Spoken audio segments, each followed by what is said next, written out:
Hi kids, welcome to Project Phona TV, Phonemic Awareness Teacher-Made Videos for Full Refreshers by Teacher Franz. Here are our learning objectives. Number 1, know what long vowel sounds are. Number 2, understand how vowel sounds are made. Number 3, read and pronounce words properly with long vowel sounds. What is a long vowel sound? Long vowel sounds are vowels that are pronounced the same as their name. Example, table, cone, me. There are 4 ways to make long vowel sounds.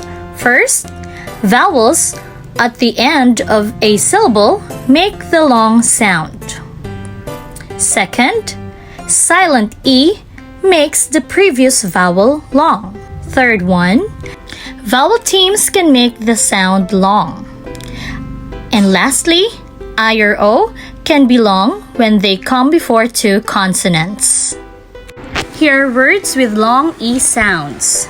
Be, me, we, she, he, even, ego, equal, evil, hero, vegan, Egypt, recess, ego, veto, Eve, this, theme, gene, here, sincere, extreme, concede, precede, delete, complete, compete, chief, brief, peace, niece, grief, thief, believe, field, yield, fierce, belief, see, be,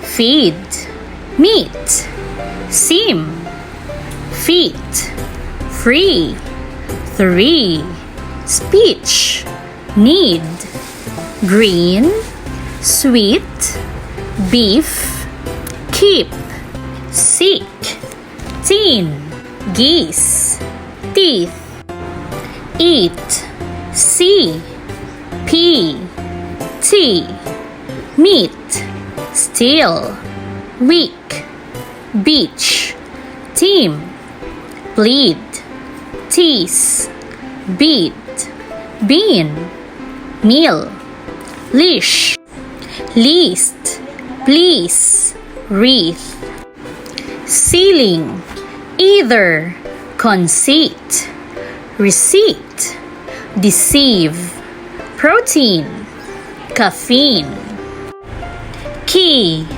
valley, money, monkey, turkey, honey, chimney, parsley, candy, baby, chili, sunny, puppy, empty, dusty, 20, 50. Are you ready for some short exercises? Read the following words correctly.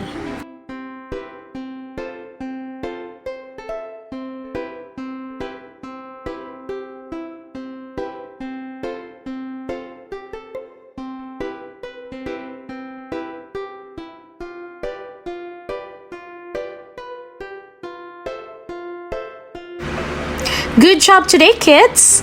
Please follow and subscribe our social media accounts on Facebook, YouTube, and TikTok to catch more of these fun and exciting learning videos. Goodbye!